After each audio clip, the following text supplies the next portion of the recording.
Let's do it. Well, everyone, welcome back to a very exciting episode of the Storybox podcast. Today, my friends, I'm delighted to welcome a spoken word artist, an international best-selling author, a rapper, a musician. He was also a primary school teacher, believe it or not. Many of you would know who this person is, but his name is Humble the Poet. Humble has nearly over 1 million followers on social media. His work has helped millions of people across the globe. His books as well. He's got his first book, which was Unlearn 101, Simple Truths for a Better Life. And then his other book as well, which was Things No One Else Can Teach Us. They both became bestsellers. But Humble, I could go on and on about your great endeavors, man, but welcome so much to the Storybox podcast today. Thank you so much for having me, man.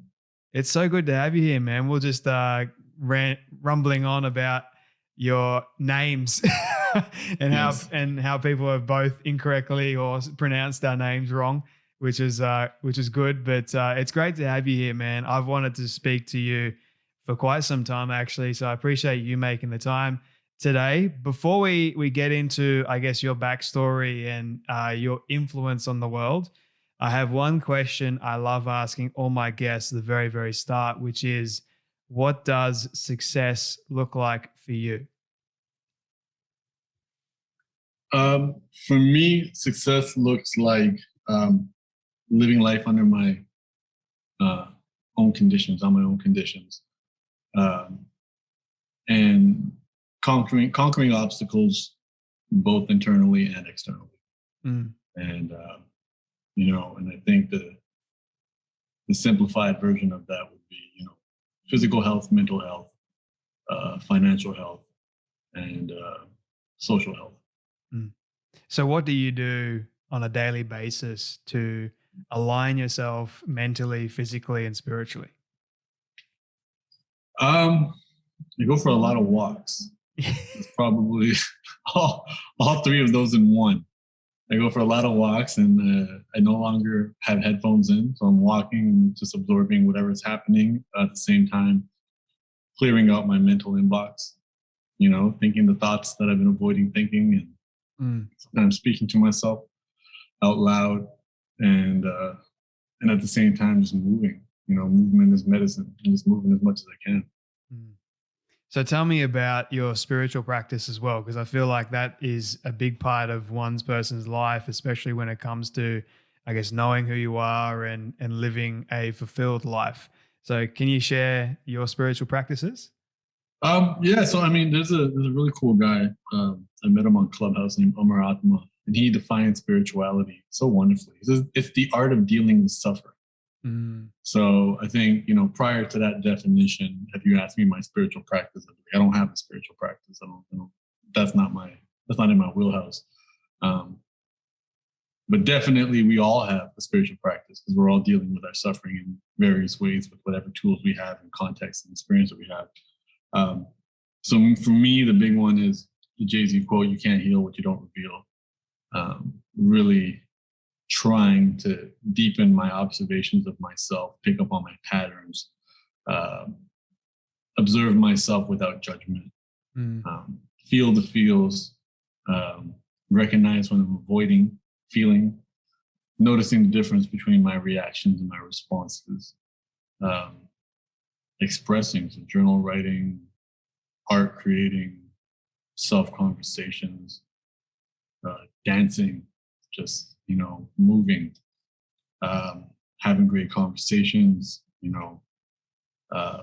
and recognizing now, a big one has just been recognizing how often I'm chasing delicious things that are delicious for my ego, and how often I'm chasing nutritious things, which are wonderful for my soul. And recognizing that they can take me in two different directions, and being okay with both as long as I'm aware of what I'm doing. Now, having said all that, it's kind of easier for someone that has been on a journey and has worked on removing suffering from their life. But for someone that is actually stuck in their pain and in their suffering right now, how would you help them get out of the suffering? Read Viktor Frankl's Man's Search for Meaning. Yes. One of the most important pieces of literature ever created. Mm. Probably one of the most beautiful things to come out of the Holocaust. If that sentence makes sense. Mm. His big idea is the meaning of life is in the moment. So you're asking, what is life asking of me right now? Is life asking of me, to be intellectual, to be emotional, to say no, to say yes, to cry it out, to hold it in? Every single moment that changes, but that question has to be asked over and over again. He's got the resume. He's a psychotherapist who was analyzing himself and everybody else while he was, facing certain death in the Holocaust in one of the camps. And, the formation of logotherapy, I think, definitely, the Nietzsche quote, to live is to suffer, to survive is to find meaning in suffering. So most definitely, I think that would be a first step. And also abandon the promise that life exists without suffering. That's not, that's a promise made to us by popular religions, popular media, Disney films, whatever. It's just, this is not what it is. There are so many forms of suffering. And it's not only inevitable, but also necessary. It's what pushes us forward as a species and as individuals. It's also trying to change your perspective on why we suffer in the first place, because in the moment it is painful, it does hurt, and we do quite quickly get stuck, because that is the nature of a human being when we are faced with an uncontrollable issue in our life. And the only thing that we can really control in that moment is how we respond to it. So I think being able to change our own mindset towards why we suffer in the first place, and change it to, okay, what can I learn from this instead of why am I suffering? And look at, okay, suffering is ultimately for my benefit, not for my detriment. And then that is going to help me grow and ultimately help me to become the person that I am meant to be. So yeah.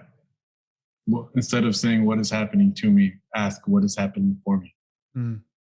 That's the way I look at it. And I mean, if you read, for those people that haven't read Viktor Frankl's Man's Search for Meaning, he talks about how men can live without sex, without fame, without all this sort of material possessions. But the one thing that a person cannot live without is meaning in their life.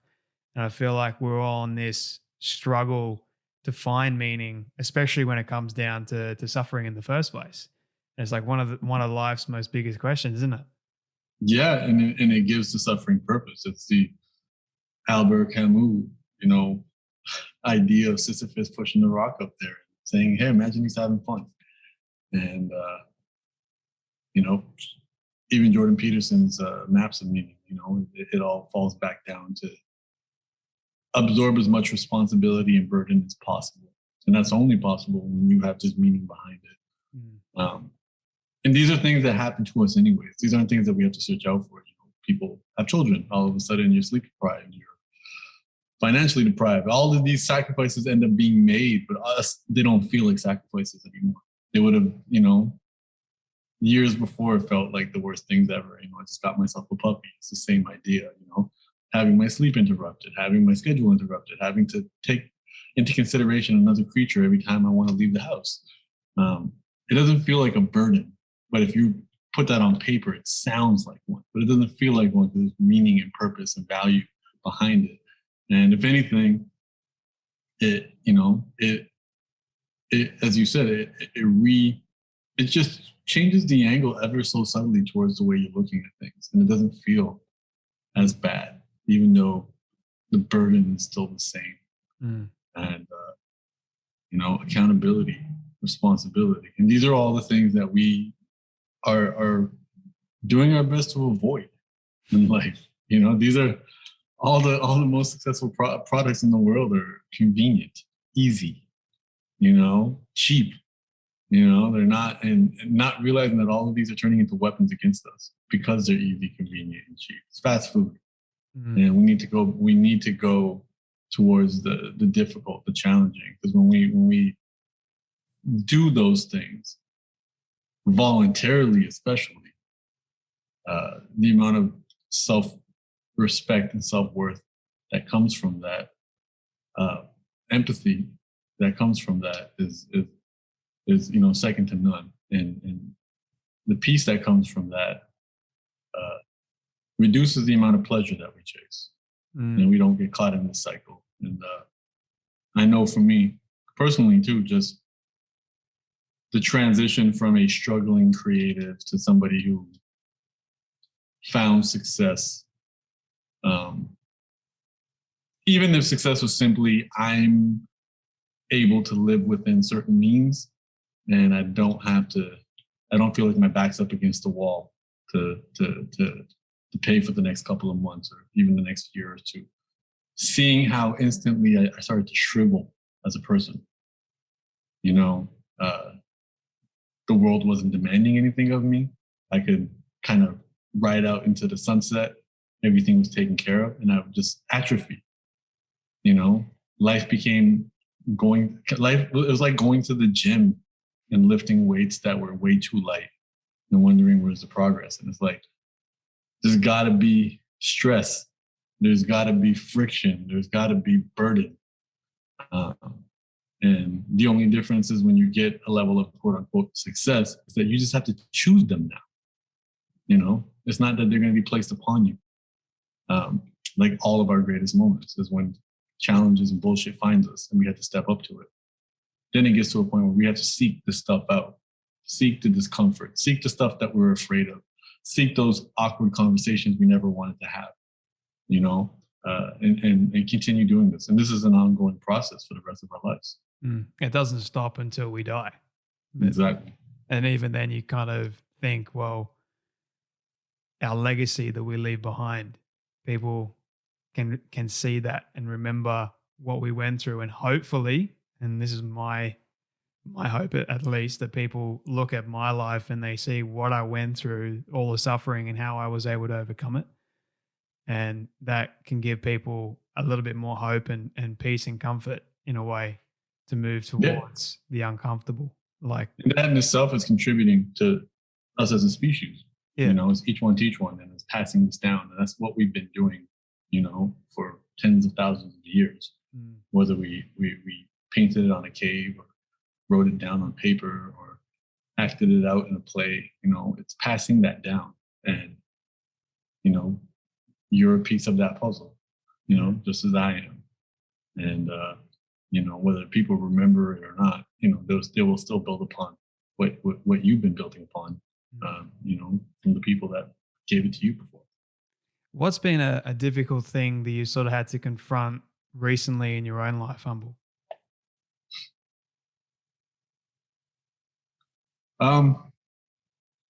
Probably realizing that my bucket list was my list of fears. My bucket list wasn't, go to Japan, or see the Eiffel Tower. Like, that's not a bucket list. The bucket list was,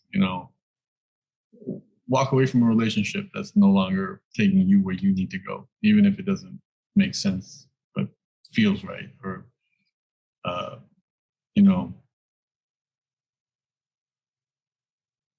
identify all the ways that you're a difficult human to be around, and with courage, express that to people who meet you, so they don't have to discover it. Bet on yourself. Bet on yourself, and don't get, don't get caught in this world of, dependence on these large corporate entities that, no matter how much money they give you, you're still getting the smallest slice of the pie. And recognize that. And that means not taking their money, taking some of your own stuff, and betting on yourself and investing in yourself. And the only way you'll ever feel that you're not slighted, it's not about the dollar sign. It's about feeling like things were fair and equitable. Living beyond myself, realizing that I had a lot of wonderful, healthy friendships, relationships with my friends and family, but none of them needed me for anything. Realizing that I was accountable to nobody, and the danger that comes with that. Um, yeah, and these are some of the challenges I've been facing. And then, I mean, just learning the nature of people, the nature of that, being who I am or what I've become by default, the roller coaster ride of being somebody with a large following, that comes with great privileges, perks, and fun stuff, and it also exposes you to a lot of hurt people, and hurt people hurt people. So I've been in crosshairs. I've been uh, in so many different ways. You realize, growing up, your bodyguard was being vigilant and hanging out in groups of people, and now your bodyguard is a lawyer on retainer. It's a different levels, different devils, and I think that's a really interesting one as we get excited to level up. It's just like there's new, just like a video game. There's new challenges in those different levels. It's not just the fun stuff, because the fun stuff's the only stuff that makes it on Instagram. You don't share the darkness that you encounter with some people, as well as how easily and quickly you can lose perspective. I'm the son of a cab driver, but now I'm a full-time creative who gets to make slow art. I'm not a YouTuber who has to put up stuff every week. I'm a guy who can write a book and take 3 years to do it. And that's a massive, the conditions are a massive privilege, but the job is an obligation. Art, as the pandemic has already shown, art is an essential service. Yeah. When we were all locked in our houses, we turned to art. So trying to balance the fact that this is important, but at the same time, I don't got to get on public transit if I don't want to.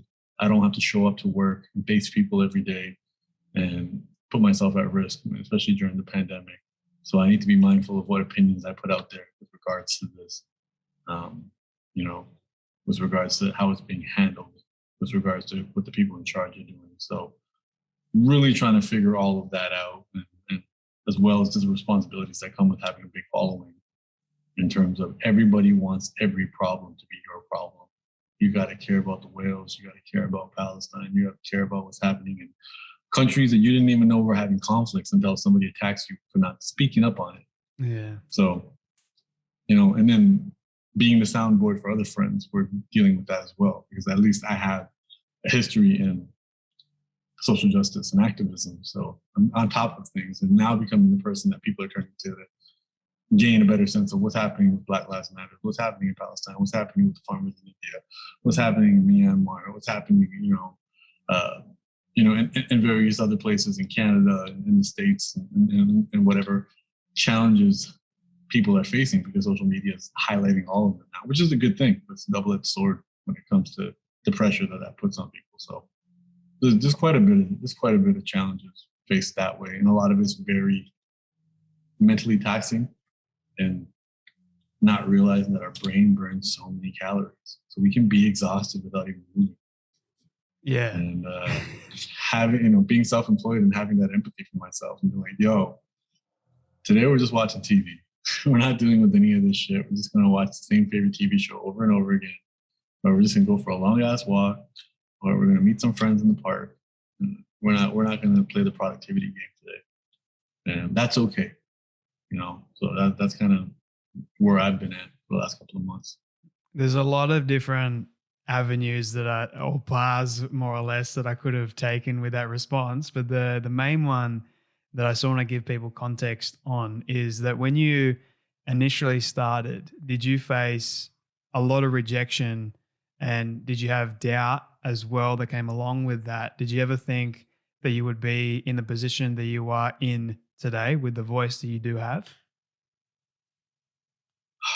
I don't want to look at rejection as binary. Like, you get rejected, now nobody rejects you.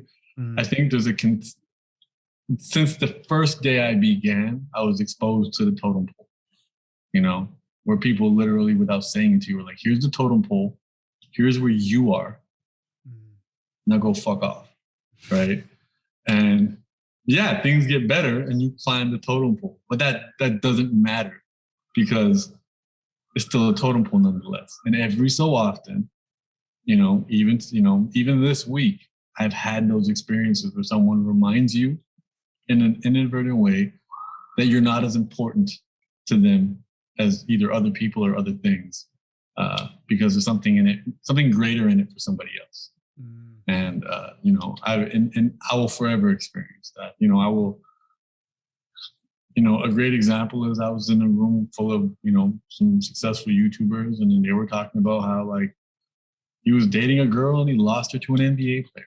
Like there's gonna be levels to just whatever, and I could be on a show, a radio show, or a big TV show, and then get bumped when a bigger public figure who can bring a bigger audience all of a sudden gets put in. Like that totem pole is the issue. And I think for most people, when they go through that, they feel like the solution is to keep climbing, and you'll hit the top. And then eventually you'll be Drake. And then no one will say, but that's not how it works. There will always be someone that can come in and just remind you of that totem pole. Being on top will not, and then once you're on whatever proverbial top, you're still going to be stressed to keep it there. So if anything, when I first started, there was much more freedom because I was obscure. There was nobody paying attention. And all you wanted was people to pay attention. But, with the attention comes the criticism and them going through your shit with a fine-tooth comb, and how that eventually puts itself into your head. You don't even have to be a public figure to experience that. The average person, you post a picture on Instagram, you count your likes, not even a comment. You just count the likes. And you're like, oh, this picture of me and my dog got eight likes, and this picture of me in a bikini got 13 likes, and this picture of me, just sitting on a chair got 4 likes. The world is telling me to wear more bikinis. That's the same. It's the same idea. It's just the stuff just gets in your head. So for me, it's less about the rejection, and it's more about trying to reduce my relationship with the opinions of others. And being like, look, you're at a point now where you can create for the sake of creating. Creating to me should be the same level of joy as walking music or riding my bike or spending time with my friends. This can be therapeutic and, with a paycheck attached, versus, playing the game of creativity on demand, getting out as much as possible, doing whatever you can to get people's attention because the algorithm isn't in your favor anymore. And, now, none of that will ever create an authentic connection. All of that is encouraging you to be whatever you need to be to win. And now you're playing catch up forever. Whereas I feel like just a constant reminder is like, be yourself. People will always reject you for being yourself. You cannot take that personal. That's like applying for jobs. You don't take it personal if they don't hire you. That's the nature of this process. Don't take it personal if the girl you asked for a number doesn't want to give it to you. Like, that's the nature of this process. And I'm trying my best to look at my career the same way. It's the nature of this process. A friend said it to me about auditions. Like, sometimes you're an inch too short. That's all it is. Like, they already have a vision in their head. You walk in the room, you don't fit the vision. It has nothing to do with you. So I look at it that way, even when I encounter this totem pole. And, we're always striving to go above and beyond what we already have. So it's just recognizing how insatiable the ego is, and how, you can feed it forever and it just wants more and more and more. I think where most people are actually on this journey, like on the totem pole, they're trying to climb it because it's satisfaction, quick satisfaction. And that satisfaction appeals to the ego so much so that it keeps telling you to keep climbing. You're eventually going to make it. Just don't give up. Don't give up. And I think that's the culture the social media has sort of created as well. Like, we see a person that posts something like, they got a great body, or it looks like they got a great life from the outside, like, but then we don't know what's going on really on the inside. And I think I look at people that have millions of followers, and honestly, like, and doing this, what I've learned is we're all people. We all have struggles. We all have quirks. We all are just trying to live the very best life that we possibly can. And social media, has, I think you're right, has sort of enhanced in a couple of good ways, but it's also enhanced the negative in more ways. That it kind of outweighs the positive, in my opinion. And I think we've just got to be very careful. Like, who, if you don't like what this person is doing, don't follow them, and just don't. Kindness speaks volumes. Like, yeah, honestly, man. But that's why I'm super appreciative. Like, you don't give up. You keep going despite and being authentically you, despite all the backlash that you may get. And I think that's something to admire and follow. Yeah, and I think it's also just this phenomenon of social media is so young. It's so young, and what is Yeah. it's done? It's really just tapped into a part of us from our tribal days, and it's just inflated it 1000x. Where we still have these remnants of like the disapproval of people not liking us feels like death, because at one point it was. At one point we were ostracized if we didn't play our role in those small communities of 50 to 100 people we were a part of. Now we're in this internet community, which is endless. But the one or two people say something negative to you, it triggers those same feelings. Yep. And it has to be a constant reminder that the internet is not a community. It's literally just a collection of people. Their opinions don't matter. Their motives for expressing their opinion are very often something very different than to even hurt you. It's to get noticed. It's graffiti. It's an attention economy. What can I do to get noticed? And and the game is rigged, because this is all programmed algorithms, and even your follower count is still based off when you joined and what their culture was back then. It's not what I was able to accomplish on an Instagram, for example.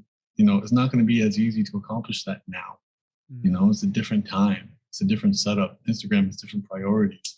They're rewarding different types of behaviors, and they'll change it tomorrow again, whatever the business model is. And we have to be mindful of this stuff instead of thinking, oh, I don't have a lot of followers, people must hate me, or they don't like this, they don't like that. And none of this is making us connected. None of this is encouraging us to be our authentic selves. None of this is encouraging us to be seen. None of this is providing an opportunity to communicate that we see others and let them know that we accept them as they are, which is the flawed human being they're supposed to be, just like us. Instead it's like, here, take a picture of yourself and we'll fix your face for you.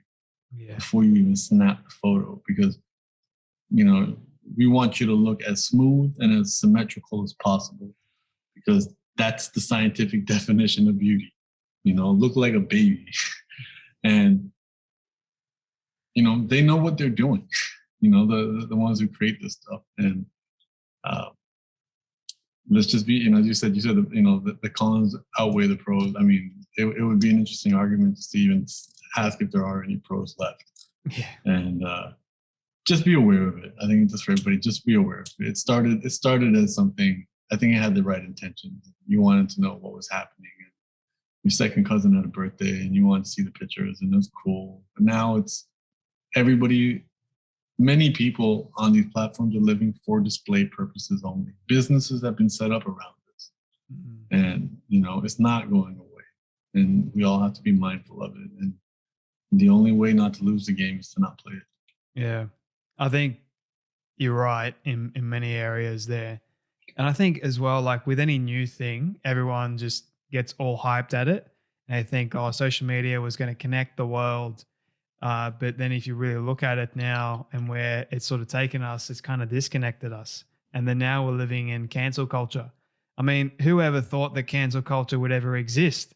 But it's like we're canceling out people and young people, especially, like if they don't get that fix on social media, or if they get silenced or whatever it is, then they just crawl back into this state of depression, anxiety, like no one loves me, and they feel like they're not worth anything. I mean, that's so wrong. And it's like, whoever thought that someone's voice would be silenced because of social media? Like, you automatically, your voice doesn't count for anything now because social media tells you it doesn't. I mean, it's just absolutely insane. Yeah, I wonder. I don't know. I feel like I see hints of it becoming self-correcting. Yeah. I think everybody who is too scared to be their authentic selves and put out authentic ideas, because they're afraid of whatever it means to be canceled. Mm. You know, eventually somebody who's not afraid, their stuff is gonna pop. Shit, we saw that with Donald Trump. You know what I mean? Like, it's, the thoughts and the ideas just cut straight through because everything was so vanilla and tame for so long. And then this visceral stuff just hits you in your gut. Whether you like it or not, it hits you. I think that's going to be the same for art. It's going to be the same for business. It's going to be the ones that are not super concerned with, the wrath of the internet bullies. Is going to self-correct in that context, as well as I think we're also going to be moving into a world of synonymous accountability, where we can now be who we want to be. I mean, I'm not synonymous, but Humble the Poet isn't my legal name, but Humble the Poet has a reputation and credibility that has to be maintained. I can't, I'm not a random anymore. And I feel like as we move on to the future, more and more people will have these, there'll be value in your social being and who you are. And then we'll actually see if there's an actual cancel culture and not just 5 people saying mean things and hurting our feelings. We'll see who actually is canceled and they can no longer create or put things out. Because I have many friends who have been quote unquote canceled on Twitter, but nothing actually happened other than them having a couple of bad days. Steering the conversation to something a little bit more lighthearted and positive, because I feel like we're giving people hope at the same time, but then we're also speaking about difficult issues to actually speak about. But who in your life, Humble, has made the greatest impact for you, whether it's financially, physically, mentally, emotionally, or even spiritually?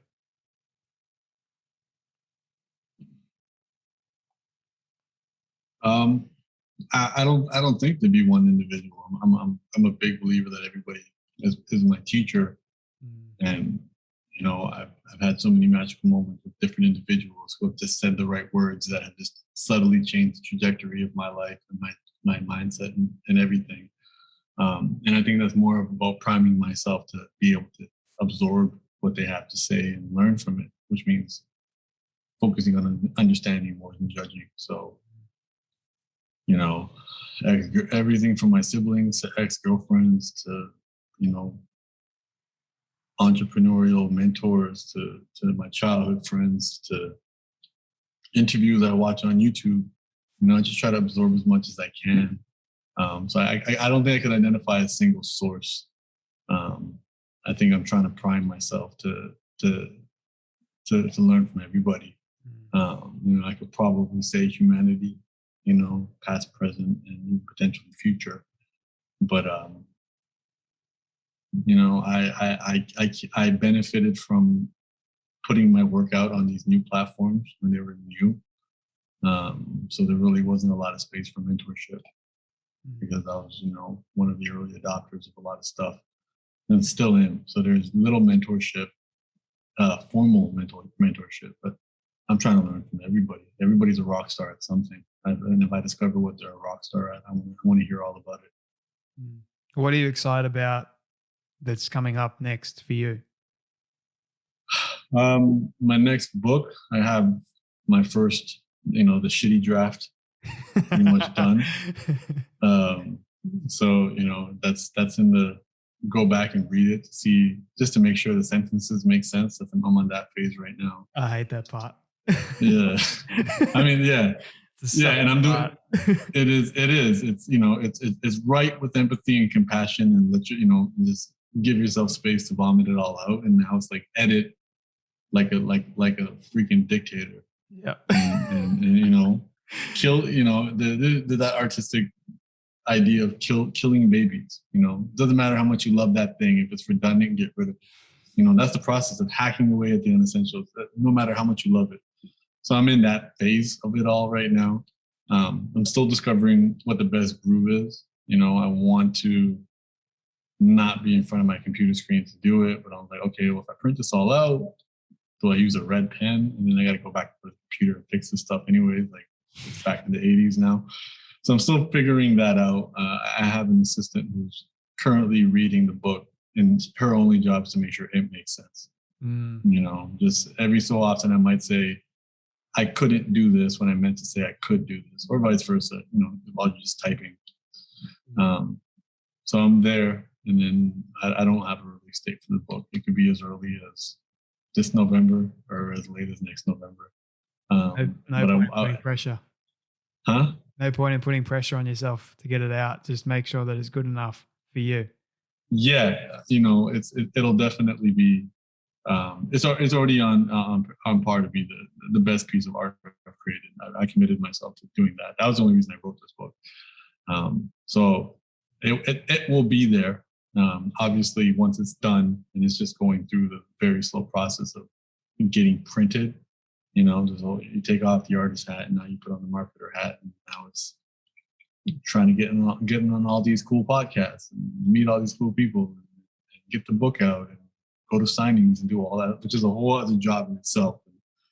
It can be fun, and then 3 months go by, you're like, I haven't done one creative thing since I've been doing all this shit. So I'm still learning the cycle. It can be a cycle of create, then release. That release in itself could be 6 months to a year, depending on how well the book does.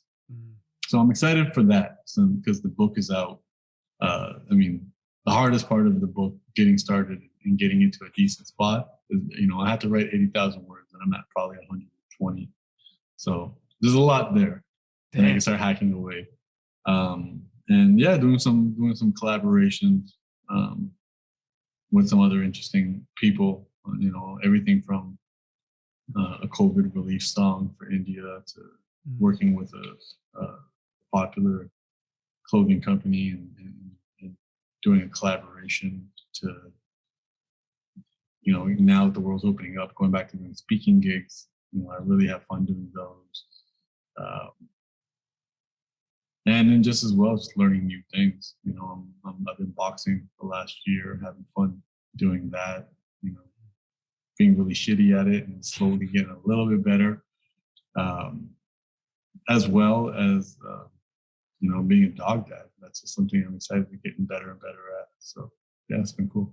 That's awesome, man. Like what I did with my first book is that I printed it off. So I had a physical copy, and I went through it like a fine tooth comb, because what I noticed for me is when I look at a computer screen, most of the time I'll miss something, even if I've printed it out, and I'll read over it, the printed copy, right?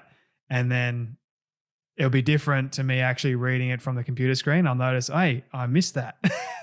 So I'll make sure that I've got it 100% on the physical copy, then go back to the digital copy and then compare the two. So I feel like that for me was a much better option. And I kind of absorb it a lot more too. And yeah. I know the pain of when you just the vomit draft and you think, oh, this is crap. I'm not going to get anywhere with this. But that's the beauty of being creative, I think, is just finding your way there. And 80,000 words is a lot. And now you're 120. I've been writing since last July. Mate, what's that, like 500 something pages? I don't even know. I have no idea. What I do is I'm paranoid, so I start a new file every month. So there's just call it July chapters, August chapters. But that's how I have it. So I don't even have them all in one file. That's exciting. I have no idea how many pages it is. Yeah. Well done. Well, I can't wait to actually get my hands on a copy of your new book. and when it does eventually come out, and see everything else that you're working on. Two final questions for you, man, if you don't mind. What would you say has been the no, I won't ask that question. I think Jay Shetty kind of exhausted that question for me. But let me ask you this one. What is the weirdest food combination you've ever tried? Weirdest food combination I've ever Yeah. tried? Shit. I don't have an interesting answer. I'm a recent, like as of last summer, I was a vegetarian most of my life until last summer. Um, so now I do kind of have a meatitarian bucket list, and I'm down to try everything. But I mean, I haven't even like literally. 'Cause I'm trying to eat healthy still, so I haven't even gone through like the basics yet. Like I think I might have had lamb chops once. You know what I mean? Like, so like the weirdest food combination. I'm not sure I've had anything crazy. I eat very simply. I have a very simple palate.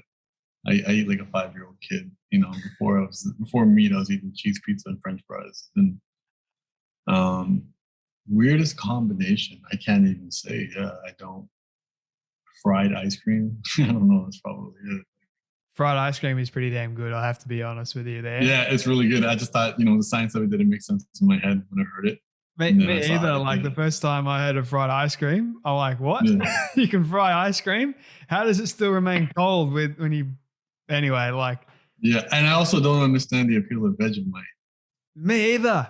And I'm an Aussie. Like it doesn't, I don't get it. I hate the taste. And this is probably going against like my culture, but I don't care. It sucks. Like even for me, man, like when I used to have it as a kid, I used to like gag. And then now, like if I was to have it, I would just smother it with like butter, and like just so the butter can outbeat the taste of the Vegemite because it's so bitter. But why do people eat it anyways? Like, why is it even a thing? Your question is as good as mine, man. Like I have no clue. I think it's like this ingrained cultural thing that Australians have got to like Vegemite. Otherwise, you're not Australian. But yet we kill kangaroos and we eat kangaroos, which is a national symbol on a coin and on the coat of arms as well. I'm like, but we eat it.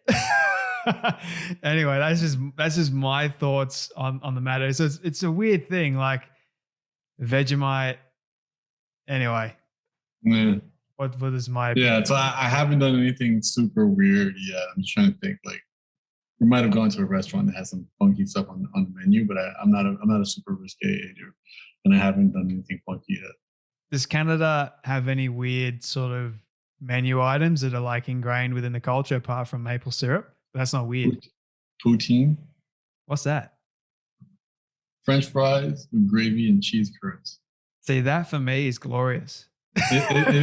You know what? It is glorious. It is undoubtedly glorious. Even the worst poutine you find is a delicious poutine. But for some reason, this idea of like decorating your French fries is not popular in the States. So it's very difficult to find poutine. And it's just weird because you assume they would have it. And I just remember many times they don't. Like, and it's really a Canadian thing. And it never, and I don't think like the average Canadian kid realizes that this is actually a Canadian thing that you're eating, because you can go to Burger King and have a poutine instead of fries. Wow. And you can't, when you go to Burger King in the States, it's not an option. So Canada has this cultural thing where we decorate our fries with like, we have Taco Bell and we'll put like, instead of just the same way you can decorate your nachos, we can decorate our French fries. Go back to the States, because I lived in LA part-time. They don't have any of this. They just look at you funny as if, and I'm like, you guys would love this. I don't understand how somebody hasn't become a bazillionaire selling poutine in America. That's crazy, man. Like, it kind of reminds me of a place here in Sydney. It's the first ever peanut butter bar. It's one of my all-time favorite places if you're a fan of peanut butter. But it's literally, she puts it on literally everything, all the food. So, and she makes the peanut butter herself, which is even better. Like, it's insane. And she has this menu item, one of my favorite menu items. She puts chips or fries, and then you have bacon, cheese, and then get this, you lather it with peanut butter. And I kid you not, man, it works. Like it is so damn good. I'll have to try that. I think the last time I was in Australia was like 2019, maybe. I think it was in Melbourne. I was in Melbourne, and so I think for me, like it was Pie Face. Pie Face. Yep. Yeah, Pie Face was the spot, but that sounds funky. Because as I said, as I described poutine to you, it doesn't. It works. Even in your head, it works. It's like gravy, fries, cheese. That sounds ignorantly delicious, and it is. Peanut butter on top of all that. That I'd have to try it to believe it. Well, definitely, man. Like, let me know when you do come here. We'll connect on me, my treat. But I appreciate it. Trust me, man. It's the best thing you'll try here in Sydney. That's my opinion. But anyway, brother, I have one final question for you. This is my all-time favorite question I ask everyone at the end. It's a hypothetical one, but I want you to imagine with me for a moment that you've been able to reach the age of 100. All your friends and your family have decided to put together a film for you of everything you've ever said and everything you've ever done. Don't ask me how in the world they got it all. We'll call it magic for the sake of argument. But they've been able to get it and show it to you on your 100th birthday. What do you want that film to say and to show about your life?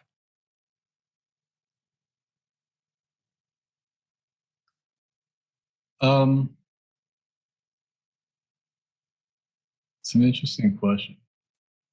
I'm not very big on legacy at all. I want to enjoy the things that I'm meant to enjoy, and that's it. But